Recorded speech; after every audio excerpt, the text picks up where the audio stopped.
Assalamualaikum warahmatullahi wabarakatuh. Innal hamdalillah nahmaduhu wa nasta'inuhu wa nastaghfiruh wa na'udzu billahi min shururi anfusina wa min sayyiati a'malina. May yahdihillahu fala mudhillalah wa may yudlil fala hadiyalah. Wa asyhadu an la ilaha illallah wahdahu la syarikalah wa asyhadu anna Muhammadan 'abduhu wa rasuluh. Allahumma salli ala Muhammadin wa ala ali Muhammad kama sallaita ala Ibrahim wa ala ali Ibrahim innaka Hamidum Majid. Allahumma barik ala Muhammadin wa ala ali Muhammad kama barakta ala Ibrahim wa ala ali Ibrahim innaka Hamidum Majid. Amma ba'du. Alhamdulillah, segala puji dan syukur kita hanya kepada Allah Subhanahu wa taala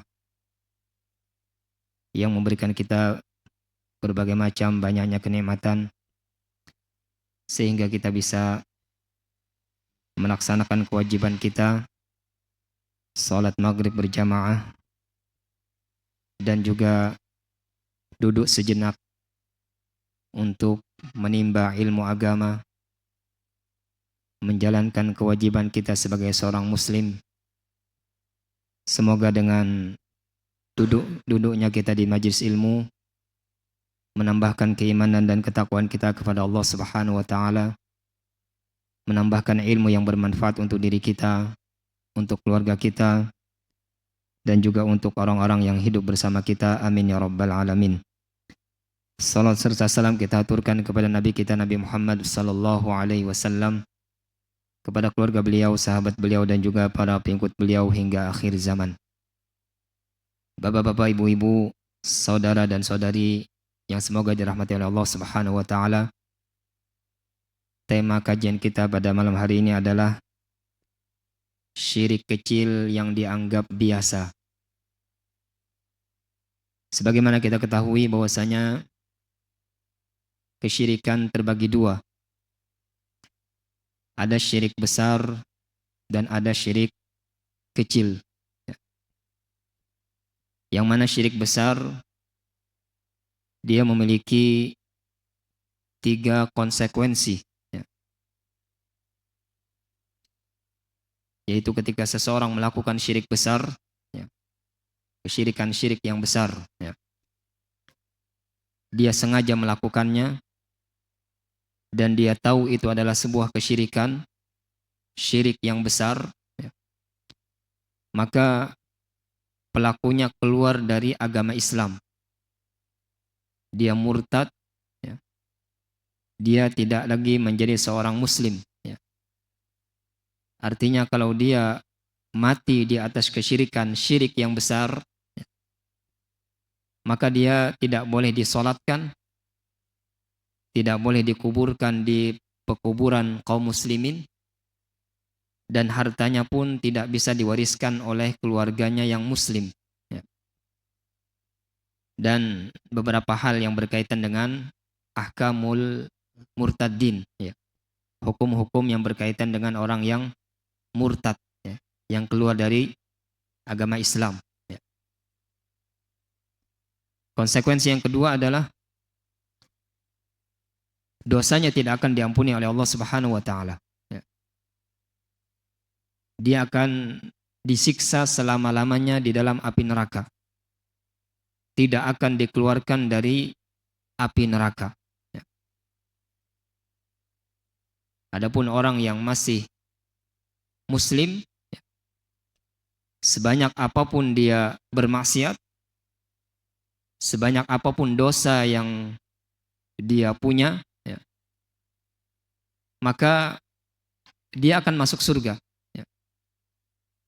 Selama orang itu adalah orang yang muslim, bertauhid, maka dia pasti akan masuk surga.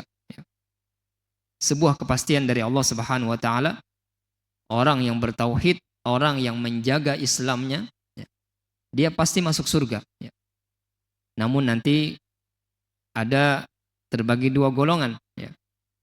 Orang muslim Ada yang dia betul-betul selamat dari api neraka, ya, yang dia tidak sempat dimasukkan ke dalam api neraka, ya, karena dia punya amal kebaikan lebih banyak daripada amal buruknya, atau dosa-dosanya diampuni oleh Allah Subhanahu wa taala, ya. Maka orang-orang seperti ini dia tidak dimasukkan ke dalam api neraka. Dia langsung dimasukkan oleh Allah Subhanahu wa taala ke dalam surga. Dan golongan yang kedua yaitu orang muslim yang dia dosanya tidak diampuni oleh Allah Subhanahu wa taala. Yang kebaikannya sedikit, tidak bisa mengimbangi dosa yang dia lakukan, ya. Orang yang seperti ini, ya, karena dosanya tidak diampuni oleh Allah Subhanahu wa taala, ya, maka dia dimasukkan ke dalam neraka sesuai kadar dosa yang dia punya. Ketika dosa-dosanya telah dibersihkan di dalam api neraka, setelah semuanya bersih, maka dia dikeluarkan dari api neraka dan dimasukkan ke dalam surga. Adapun orang-orang yang melakukan kesyirikan, syirik besar, keluar dari Islam, sebanyak apapun amalnya itu tidak akan berguna. Dia dimasukkan ke dalam api neraka selama-lamanya. Maka di sini penting apa? Dakwah tauhid. Dakwah yang minimal menyelamatkan manusia dari kekekalan api neraka. Minimal sekali manusia ini jangan sampai dia kekal di neraka. Walaupun seperti itu, kita juga tidak boleh meremehkan neraka, ya. Orang yang bertauhid, ya, dia jangan bangga dengan tauhidnya, jangan tertipu dengan tauhidnya, ya. Mentang-mentang dia bertauhid lalu dia meremehkan api neraka, ya. Dia menganggap bahwasanya dia tidak akan kekal di neraka, ya. Namun orang yang bertauhid, orang yang muslim, dia bisa jadi masuk neraka, ya. Namun betul, ya, dia tidak akan kekal di dalam api neraka. Namun bisa jadi dia apa? Masuk neraka, ya. Dan sebagaimana kita ketahui, ya, azab di neraka azab yang sangat luar biasa, ya. Satu hari di akhirat itu seperti 1000 tahun di dunia, ya. Bayangkan kalau ada manusia yang dosanya sedikit, ya. Lalu kata Allah Subhanahu wa taala, kamu masuk neraka 1 hari saja, ya, karena dosa kamu sedikit, ya. Bayangkan orang ini akan disiksa sama seperti 1000 tahun di dunia, ya, dengan api yang berlipat ganda panasnya daripada api dunia, ya. Kalau kita api dunia saja tidak tahan, bagaimana dengan api neraka? Kita misalnya mencoba dengan api yang sangat kecil, ya, api lilin, ya. Api yang sangat kecil, api dari api lilin, ya. Kita nyalakan lilin, apinya api yang kecil, dan kita bakar anggota tubuh kita yang paling kecil, ya. Jari yang paling kecil, ya. Jari yang paling kecil kita bakar dengan waktu hanya 5-10 menit saja. Adakah yang tahan di antara kita? Api yang kecil dengan anggota badan kita yang paling kecil dengan waktu yang sebentar saja. 5-10 menit. Adakah kita yang mau melakukannya? Atau adakah kita yang bisa mampu untuk bertahan dengan api yang sekecil itu? Ya, ternyata kita tidak tahan, ya. Bagaimana dengan api neraka, ya, yang panasnya berlipat ganda, yang dibakar bukan hanya sebagian anggota tubuh kita, tapi seluruh tubuh kita, ya. Bahkan dikatakan, ya, penghuni neraka itu dijadikan besar oleh Allah Subhanahu wa taala, ya. Tubuh, ya, anggota badan penghuni neraka dijadikan besar oleh Allah Subhanahu wa taala, ya. agar api neraka itu betul-betul masuk ke dalam pori-pori yang ada di dalam tubuhnya, ya. Dan dengan waktu yang tidak sebentar, ya. 1 hari di neraka sama seperti di azab di dunia 1000 tahun, ya. Maka walaupun kita bertauhid, jangan sampai kita meremehkan api neraka, ya. Iya, orang yang bertauhid dia pasti tidak kekal di neraka, tapi belum tentu dia selamat dari api neraka, ya. Makanya termasuk dosa besar adalah ketika seorang muslim dia merasa aman dari azab Allah Subhanahu wa taala, ya. Termasuk dosa besar, ya, yang disebutkan oleh Imam Az-Zahabi, ya. Seorang muslim ketika dia merasa aman dari azab Allah Subhanahu wa taala, ya. Maka jangan kita meremehkan api neraka walaupun kita merasa kita sudah mentauhidkan Allah Subhanahu wa taala. Konsekuensi yang ketiga dari syirik besar adalah seluruh amal yang pernah dia lakukan itu semuanya hangus, ya. Sia-sia, ya. Pahalanya hilang, ya.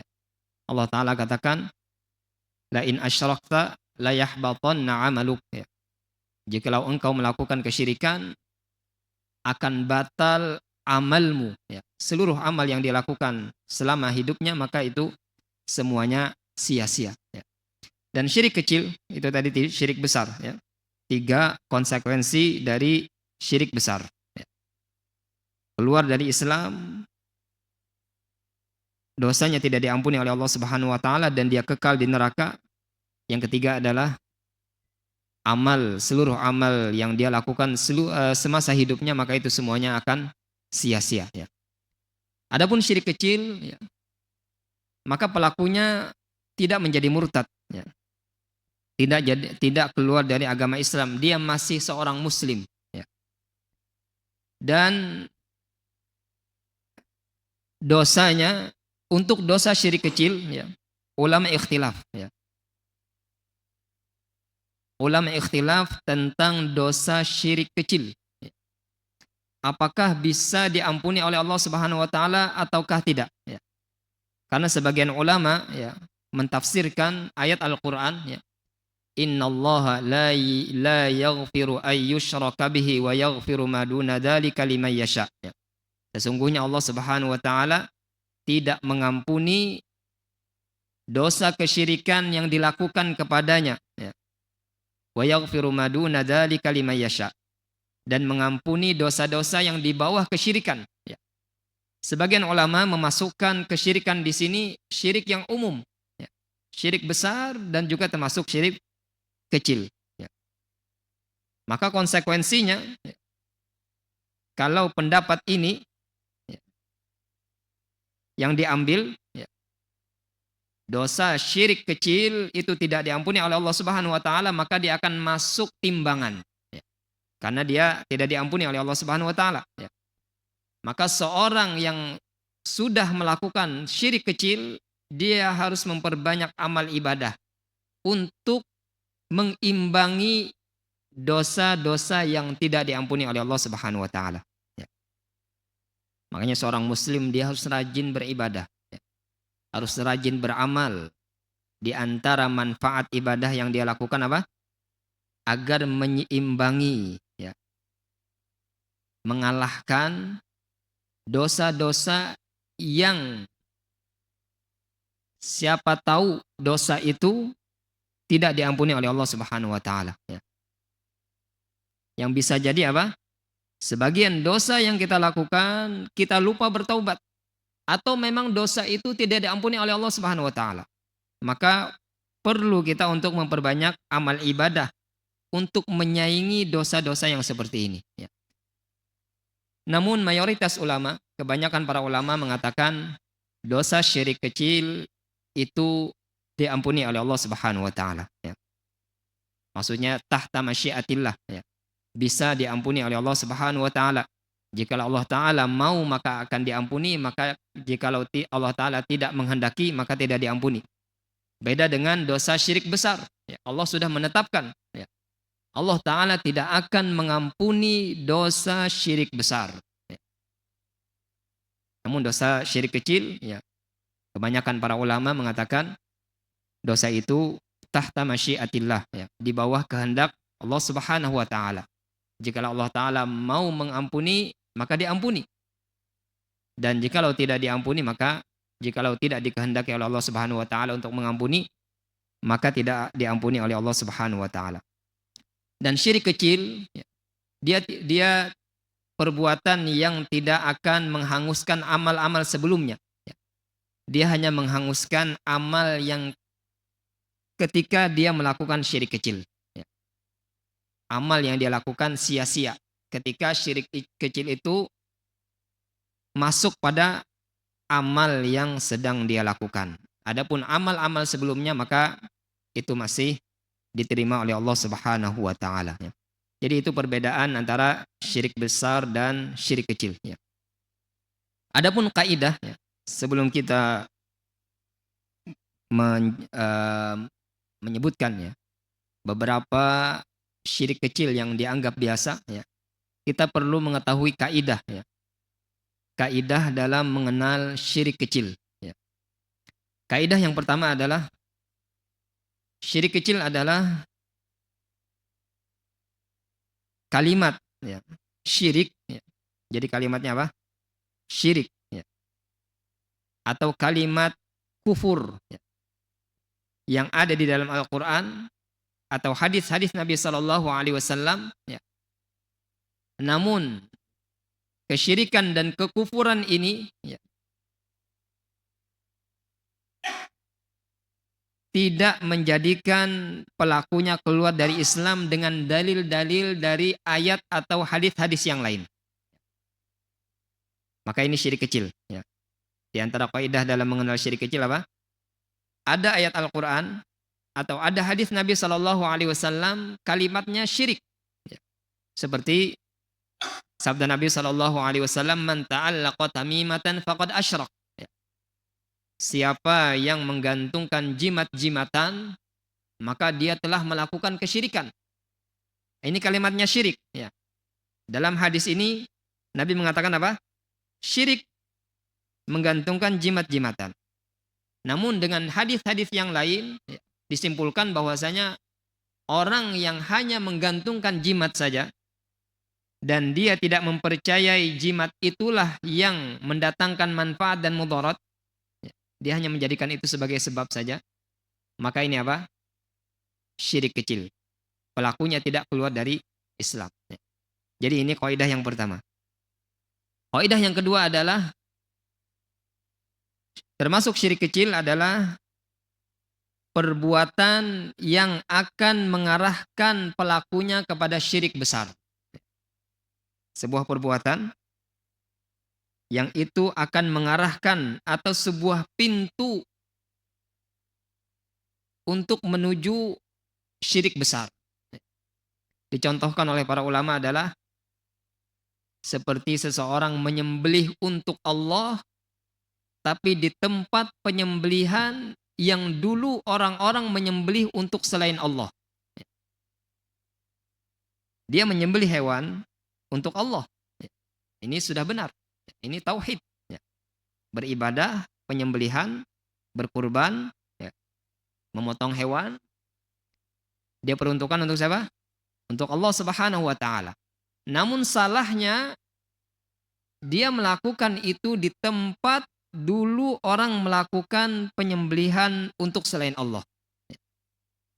Entah di sebuah goa, atau di gunung, atau di depan pohon besar, pohon tua, atau di pinggir lautan, yang dulu ritual orang di sana menyembelih untuk penghuni laut, penghuni gunung, penghuni pohon dan lain-lainnya. Maka kita yang ingin menyembelih jangan menyembelih di tempat itu. Walaupun kita menyembelihnya untuk Allah. Karena ini tempat-tempat orang melakukan kesyirikan. Akan ditakutkan kesyirikan yang dulu pernah ada itu akan hidup lagi. Karena kita memakai tempat itu. Atau ditakutkan kita akan mencampur adukan tauhid dengan kesyirikan. Dan ini dikategorikan syirik kecil. Tapi kalau dia menyembelih ternyata untuk penghuni pohon, penghuni gunung, penghuni laut, dimanapun tempatnya, maka ini syirik besar. Karena dia menyembelih untuk selain Allah Subhanahu wa Ta'ala. Tapi kalau dia menyembelih memang betul niatnya untuk Allah, namun ternyata di tempat-tempat kesyirikan, maka ini apa hukumnya? Syirik kecil. Karena dengan itu dia telah membuka pintu untuk orang-orang melakukan syirik besar. Atau akan menghidupkan syirik-syirik kesyirikan besar yang dulu pernah ada di tempat itu. Misalnya tempat itu sudah lama tidak dipakai. Orang-orang sudah meninggalkan ritual yang dulu pernah dilakukan. Tapi dia bikin-bikin lagi di sana. Maka kesyirikan yang dulu pernah ada akan hidup lagi. Maka dengan ini, kata para ulama, walaupun dia menyembelih untuk Allah, tapi di tempat penyembelihan yang dulu untuk selain Allah, maka ini termasuk kategori apa? Syirik kecil. Syirik kecil. Yang ketiga, kaidah dalam syirik kecil adalah menjadikan sebab yang bukan sebab syar'i dan bukan sebab kauni.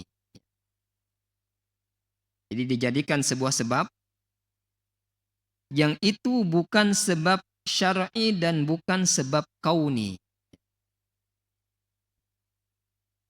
Bapak-bapak, ibu-ibu yang semoga dirahmati Allah Subhanahu wa Ta'ala, perlu kita ketahui sebab yang boleh kita lakukan hanya dua saja. Sebab, dan ini kayaknya sudah pernah kita bahas dulu ya, tapi udah lama, udah 2 tahun atau 3 tahun yang lalu ya. Sebab yang boleh kita lakukan, kita usahakan hanya dua saja. Sebab syar'i atau sebab kauni. Sebab syar'i adalah sebab yang memang Allah Ta'ala jadikan sebab secara syariat. Yang Allah Ta'ala turunkan itu sebagai sebab melalui syariat yang Allah Ta'ala turunkan. Seperti misalnya zikir pagi petang. Kita baca zikir pagi agar kita dijaga oleh Allah Subhanahu wa Ta'ala selama siang kita. Kita baca zikir petang agar Allah Ta'ala jaga kita selama malam kita. Ini betul. Itu adalah sebab syar'i. Atau kita keluar rumah agar kita dilindungi dari berbagai macam bahaya, kita baca doa keluar rumah. Atau kita mau bepergian jauh, kita baca doa safar agar safar kita, perjalanan kita aman, tidak mendapatkan musibah. Maka betul, doa memang doa-doa yang memang dianjurkan itu adalah sebagai sebab perlindungan diri, atau zikir sebelum tidur, agar ketika kita tidur tidak diganggu jin, tidak diganggu setan, atau tidak terkena ilmu sihir. Tidak ada yang bisa menyihir kita ketika kita tidur. Maka betul, doa-doa dan zikir-zikir yang Allah Ta'ala syariatkan itu memang manfaatnya adalah, di antara manfaatnya perlindungan diri kita. Zikir-zikir yang kita baca itu memang di antara manfaatnya adalah untuk melindungi diri kita dari berbagai macam musibah, bala musibah. Ini sebab apa namanya? Sebab syar'i. Ini boleh kita lakukan. Bahkan sunnah kita lakukan. Sebab yang kedua adalah sebab kauni. Sebab kauni ini adalah sebab yang dia punya syarat. Harus masuk akal. Atau terbukti secara ilmiah. Terbukti secara ilmiah, secara sudah dibuktikan secara ilmiah atau masuk akal. Sudah teruji. Maka ini sebab kauni namanya, boleh kita lakukan. Misalnya kita sakit, Bolehkah kita ke dokter? Boleh. Itu sebab kauni. Karena memang Allah Ta'ala berikan ilmu kepada dokter, yang itu dokter akan melihat penyakit apa yang sedang diderita, keluhannya di mana, maka dokter akan memberikan obat yang cocok untuk penyakit kita. Begitu juga dengan minum obat.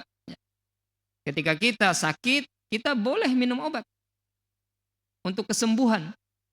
Karena memang obat terbukti secara ilmiah, terbukti secara akal, dia sebagai sebab untuk kesembuhan.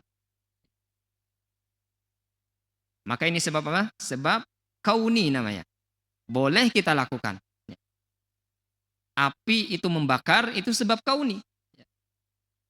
Api, kebakaran itu disebabkan oleh api. Maka ini sebab kauni. Memang terbukti secara akal. Nah, selain dua sebab ini, maka tidak boleh dijadikan sebab. Maka kaidah yang tadi, menjadikan sebagai sebab yang bukan sebab syar'i dan bukan sebab kauni adalah syirik kecil. Jadi kita jadikan sebab yang itu bukan sebab syar'i yang Allah Ta'ala turunkan dan bukan juga sebab kauni. Maka ini jatuh pada apa? Syirik kecil. Misalnya, orang pergi ke hutan. Dia bawa senjata. Boleh? Boleh bawa senjata ke hutan. Memang itu sebab apa? Perlindungan diri. Dia bawa pedang, bawa pistol, bawa senapan, senjata, bawa panah, bawa tombak. Agar kalau ada binatang buas, dia akan lindungi dirinya dengan senjata tersebut. Kita katakan boleh dia membawa senjata ketika dia pergi ke hutan. Tapi kalau ada orang pergi ke hutan membawa secari kertas, dia tulis di kertas, apalah tulisannya, dia gulung-gulung, dia masukkan ke dalam kantong. Dia pergi ke hutan tanpa senjata. Dan anggapan dia apa? Kertas ini akan menjadi sebab perlindungan diri. Nah, kita katakan apa? Ini bukan sebab syar'i. Karena tidak ada syariat kita untuk perlindungan diri, bawa kertas, bawa kain, bawa benang dan lain-lain. Bukan sebab syar'i. Dan kita katakan ini juga bukan sebab kauni. Tidak masuk akal. Kertas dijadikan untuk perlindungan diri. Kalau ada binatang buas, masa kertas disodorkan kepada binatang buas? Apa manfaatnya? Orang menggantungkan jimat di pintunya agar rumahnya tidak terbakar. Ini bukan sebab kauni, bukan sebab syar'i, bahkan syariat melarangnya, dan bukan sebab kauni. Apa hubungannya kertas perlindungan kebakaran? Kalau kebakaran, kertasnya pun ikut terbakar. Jadi hal yang seperti ini apa? Masuk pada syirik kecil, menjadikan sebab yang bukan sebab syar'i dan bukan sebab kauni adalah syirik kecil. Jadi 3 kaidah tadi dalam mengenal syirik kecil. Dan syirik kecil yang dianggap biasa yang pertama adalah tatayyur. Syirik kecil yang dianggap biasa dan ini di mana-mana ada. Dan itu adalah sebuah syirik kecil. Yang pertama namanya apa? Tatayyur. Tatayyur. Tatayyur itu awalnya adalah kebiasaan orang Arab. Tatayyur ini kebiasaan orang Arab jahiliyah. Yang mereka kalau ingin safar, pergi jauh, mereka akan lihat burung dulu. Kalau ada pohon di atasnya burung, maka mereka goyang pohon itu. Goyang pohon. Kalau burungnya terbang ke kanan, jadi perjalanan.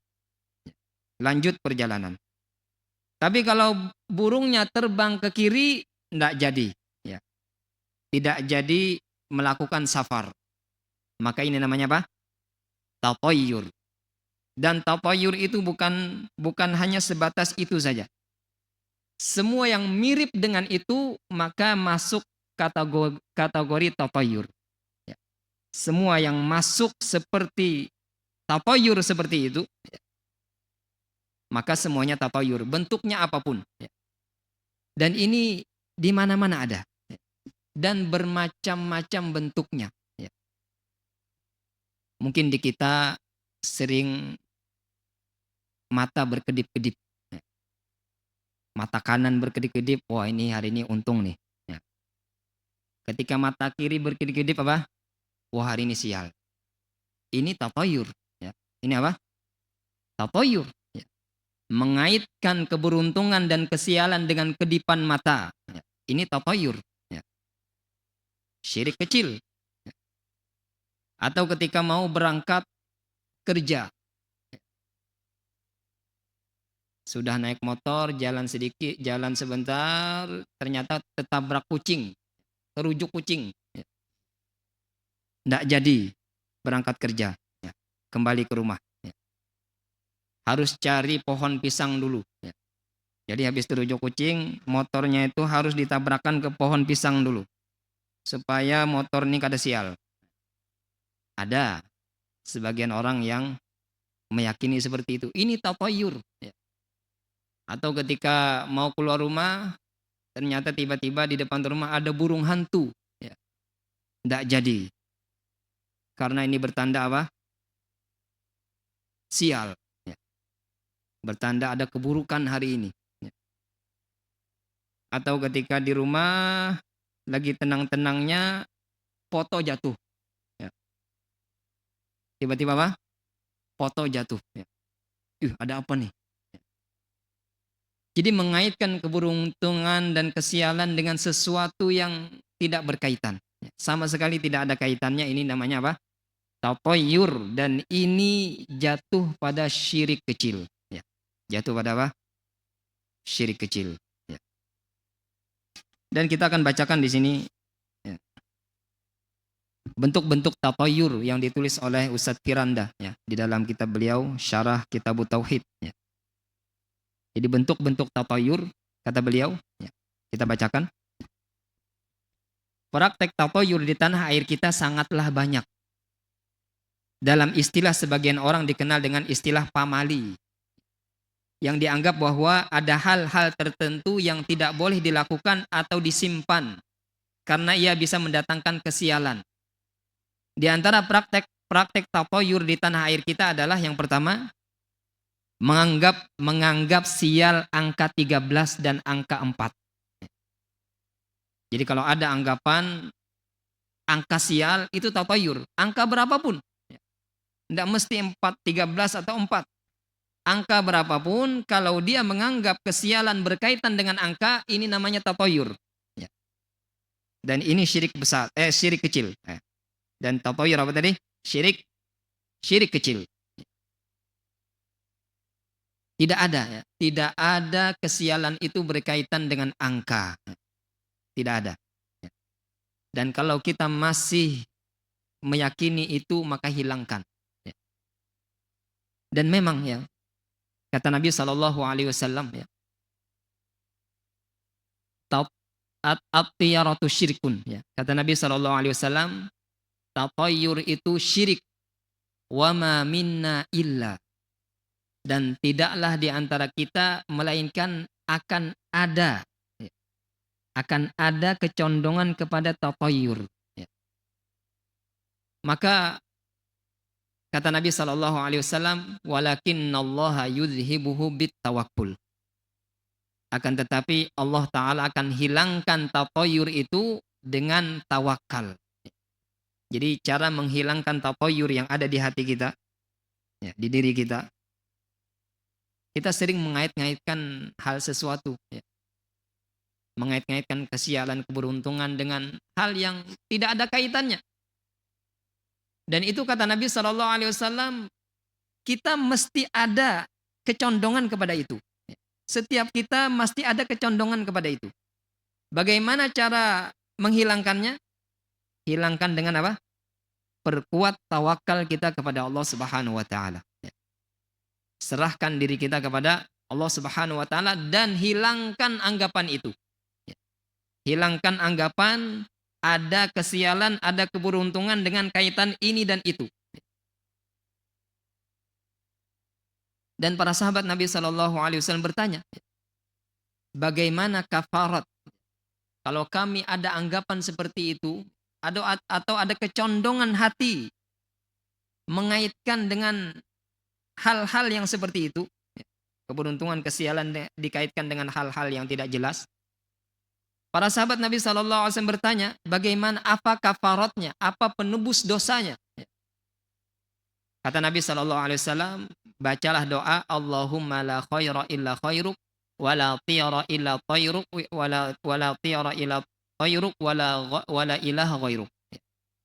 Kata Nabi Shallallahu Alaihi Wasallam, bacalah doa, ya Allah, tidaklah ada kebaikan kecuali kebaikan darimu, tidak ada kesialan kecuali memang kesialan atau keburukan yang engkau takdirkan, dan tidak ada yang berhak disembah kecuali engkau.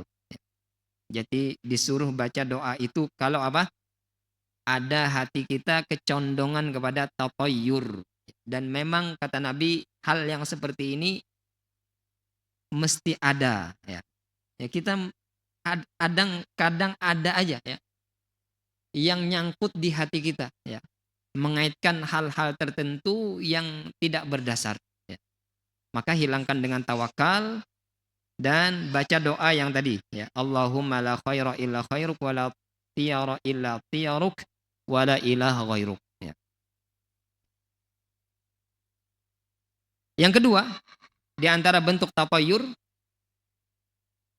menganggap sial bagi wanita hamil jika suaminya masuk dan keluar toilet dengan menggantungkan handuk di lehernya. Jadi kalau ada bini hamil, lakinya ajar apa? Kada boleh masuk WC, keluar WC, melilit anduk di gulu, di leher. Sebagian orang menganggap perkara ini bisa mendatangkan sial, yaitu janin yang ada di perut bisa terikat dengan tali pusarnya. Ya. Jadi dianggap apa? Gara-gara abahnya nih, keluar WC, masuk WC, banduk di gulu, akhirnya anaknya terlilit pusat. Tidak ada hal yang seperti itu. Yang ketiga, meyakini bahwa jika seorang gadis perawan duduk di depan pintu, maka dia akan susah menikah. Nah, kada payu-payu. Gara-gara ketujuh duduk di muka lawang. Wanita perawan, gadis perawan. Keyakinan seperti ini tersebar di Sulawesi, Kalimantan, Jawa, Sumatera, dan Papua. Ini tidak boleh ya. Ada keyakinan seperti itu tidak boleh. Ya. Yang keempat, keyakinan terkait burung gagak dan burung sirit, uncuing atau kedasih. Burung gagak yang berkumpul dan terbang berputar-putar di langit diyakini sebagai bertanda bahwa akan ada kerabat yang akan meninggal. Keyakinan ini tersebar di Banyumas dan Jombang. Sebagian lainnya meyakini bahwa jika suara burung kedasih atau sirit, uncuing, terdengar di sepertiga malam terakhir, maka itu adalah bertanda bahwa akan ada seorang lanjut usia yang akan wafat di wilayah tersebut. Keyakinan ini dapat ditemukan di daerah Jawa Barat. Ini juga apa? Tatayyur. Ya. Tidak boleh ada keyakinan seperti itu. Keyakinan yang kelima, keyakinan terkait hujan gerimis saat matahari terik. Jadi hujan panas bahasa kitanya. Lagi panas-panasnya sekalinya hujan. Fenomena alam tersebut diyakini sebagai bertanda bahwa ada setan yang sedang melahirkan anaknya. Nah, jadi setan, hujan panas itu berarti setan lagi beranak. Keyakinan ini ada pada sebagian masyarakat Jombang. Sedangkan sebagian masyarakat asli Jakarta meyakini bahwa hujan gerimis saat matahari terik menandakan bahwa ada orang yang meninggal dunia. Jadi jangan dikaitkan. Ini tatoyur. Tatoyur. Yang keenam, kelahiran anak di waktu maghrib. Sebagian orang di Wonogiri dan juga Pacitan meyakini bahwa jika anak lahir pada waktu maghrib, maka anak tersebut akan meninggal dengan kondisi yang mengenaskan, yaitu tewas dimakan singa. Untuk menghindari hal tersebut terjadi, maka mereka mengadakan suatu acara ritual yang disebut ruatan. Bagi setiap bayi yang lahir di waktu maghrib, dibikin acara seperti tadi, acara ruatan namanya, agar si bayi kelak terhindar dari keburukan. Selain melakukan ruatan, tali pusar si bayi juga diambil lalu dicampur dengan asam jawa, gula merah, cacapan.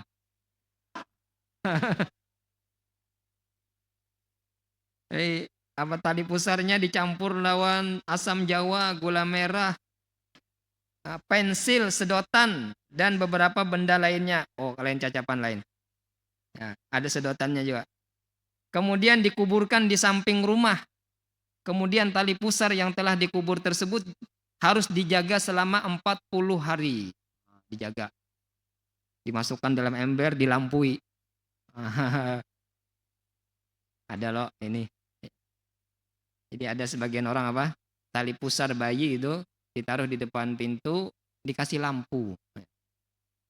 Nggak tahu anggapannya apa tuh, ya. Ini tatoyur, ya. Ini apa? Tatoyur. Banyak orang yang tidak tahu. Ya. Ini tatoyur, ya. Syirik kecil. Ya. Harus dihilangkan, ya. Mengaitkan hal-hal yang seperti itu harus dihilangkan. Ya. Nggak ada. Ya. Buang keyakinan-keyakinan seperti itu. Ya. Terus mencium tangan anak kecil. Yang ketujuh termasuk tatoyur mencium tangan anak kecil. Sebagian orang melarang dari mencium tangan anak kecil karena meyakini bahwa itu akan menjadikan anak tersebut tukang minta-minta jika telah dewasa. Karenanya jika ingin mencium anak kecil, mereka menganjurkan untuk menciumnya pada anggota tubuh yang lain selain tangan, seperti pipi, kepala, dan yang lain selain tangan. Ini anggapan yang tidak benar. Anggapan apa?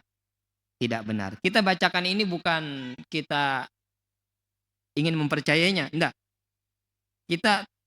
Supaya kita tahu bahwasanya hal-hal yang seperti ini ada di masyarakat dan itu ternyata tidak boleh. Ya. Itu adalah tatoyur dan syirik kecil. Ya. Jangan sampai anggapan-anggapan seperti ini tersebar dan masih ada di dalam diri kita. Ya, ya kita dengarkan azan dulu. Ya. Sambil kita jawab dan baca doa setelah azan.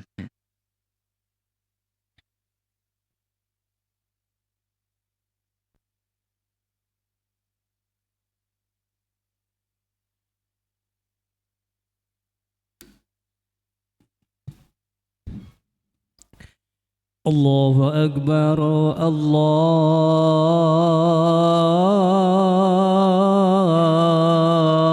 Akbar,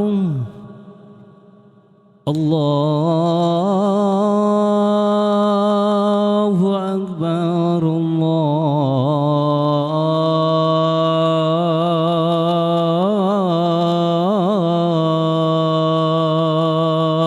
Akbar. أشهد أن لا إله إلا الله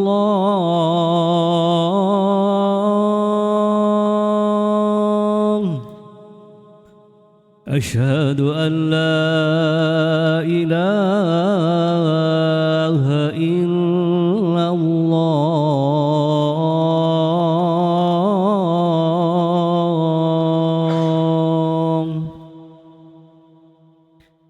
أشهد أن محمد رسول الله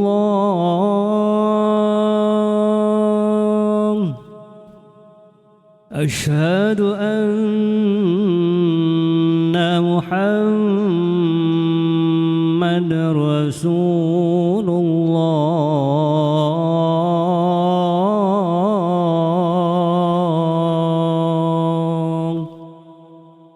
حي على الصلاة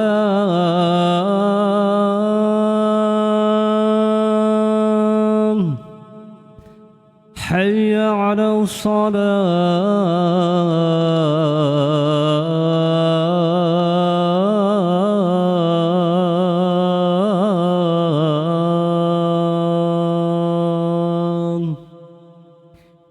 حي على الفلاح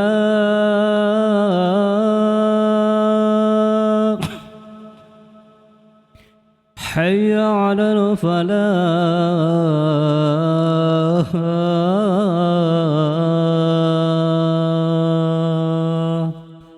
الله أكبر الله أكبر لا إله إلا الله.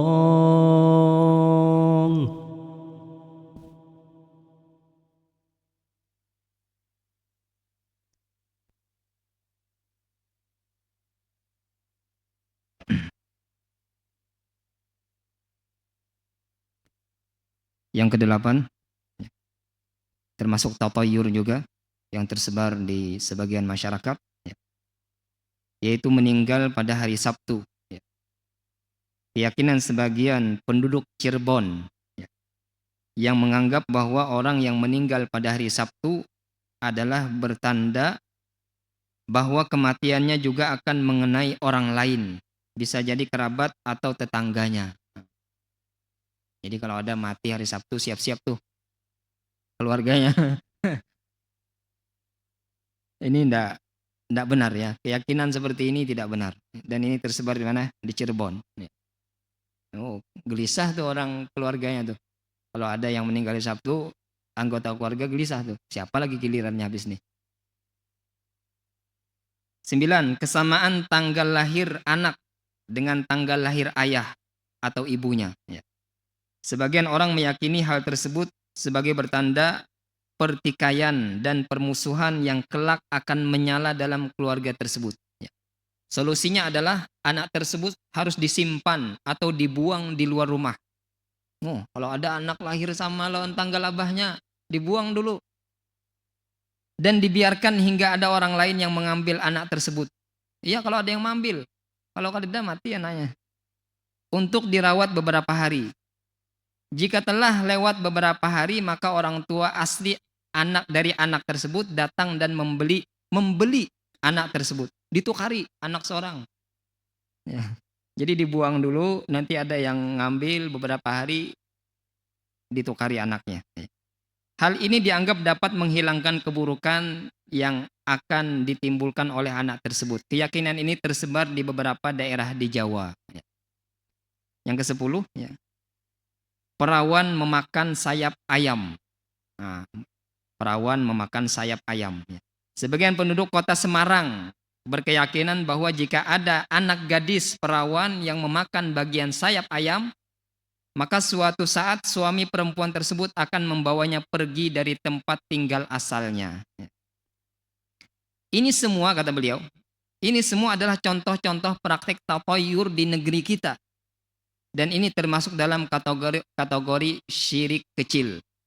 Ini adalah bukti bahwa tugas kita terkait mendakwahkan tauhid masih sangatlah besar. Terutama di negeri kita tercinta ini. Banyak ya.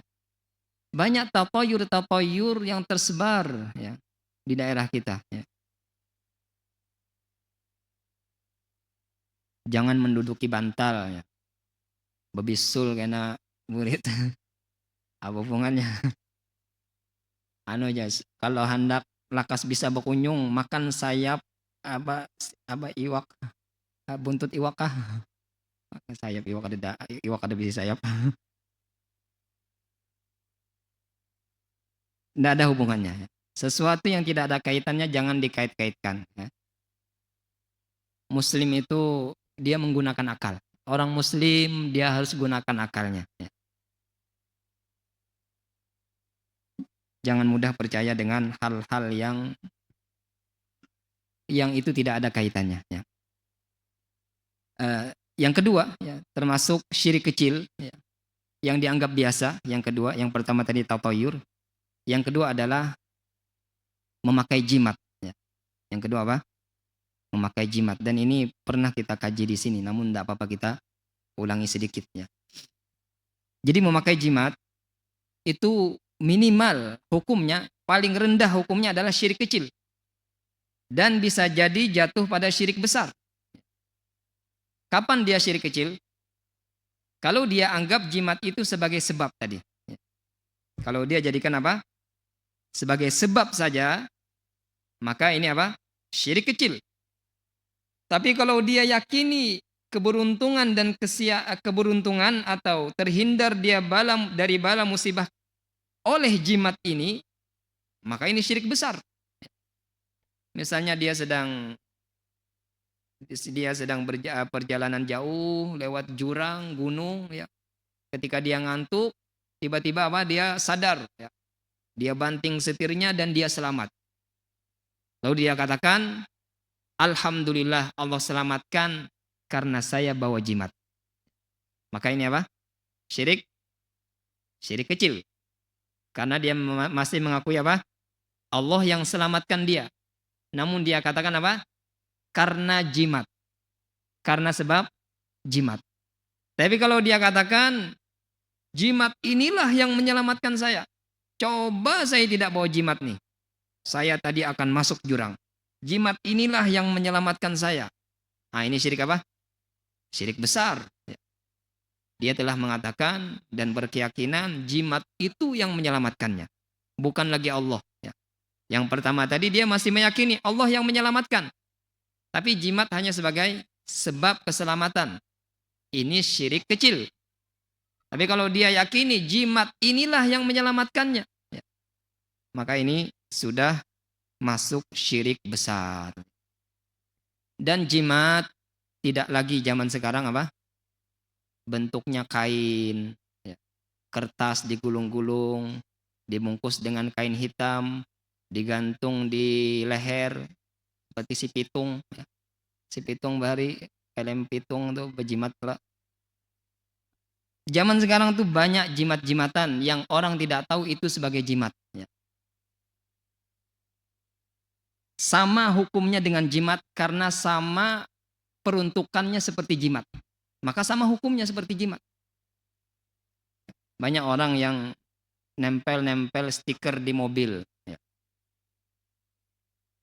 Tahu aja kita kan stikernya. Nah itu sebagian orang berkeyakinan kalau ada stiker itu selamat. Sebab keselamatan. Banyak orang di toko, bagi toko Cina ya, yang kucing kuning. Nah, itu dianggap apa? Penglaris. Ya. Ada kucing kuning, toko Cina khususnya ya. Itu dianggap apa? Memanggil pelanggan. Ya. Memanggil orang apa? Supaya beli di sana. Dianggap penglaris lah. Ya. Dianggap sebab mendatangkan rezeki. Tidak ada hubungannya. Ya. Maka syirik kecil. Ya. Menjadikan sebuah sebab yang bukan sebab syar'i dan sebab yang bukan sebab kauni. Ya. Stiker kucing tadi, ya. Patung kucing, banyak yang lain-lainnya.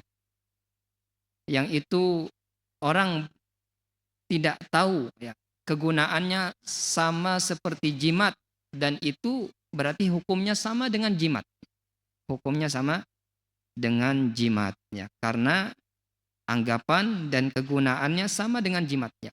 Jadi jimat itu dengan benda apapun, kalau dia kegunaannya sama, keyakinan yang diyakini sama, maka itu jimat ya. Entah dia kertas, kain, besi, kayu, stiker, dan lain-lain. Kalau dia kegunaannya sama dengan jimat, maka hukumnya sama dengan jimat. Ya. Jadi banyak bentuk-bentuk jimat yang sebagian orang tidak menganggap itu jimat. Padahal apa? Anggapannya sama di hatinya, sama dengan menggunakan itu sebagai jimat. Dan yang terakhir, ya, termasuk syirik kecil yang dianggap biasa adalah bersumpah dengan nama selain Allah. Ya. Bersumpah dengan nama selain Allah. Ya. Ini syirik kecil. Ya. Demi ibuku, demi bapakku, ya. demi cintaku kepadamu.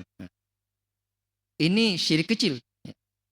Kita boleh bersumpah hanya dengan nama Allah Subhanahu wa taala. Kita tidak boleh bersumpah kecuali dengan nama Allah Subhanahu wa taala. Demi Allah baru betul. Kalau sumpah selain dengan nama Allah Subhanahu wa taala, maka ini termasuk syirik kecil,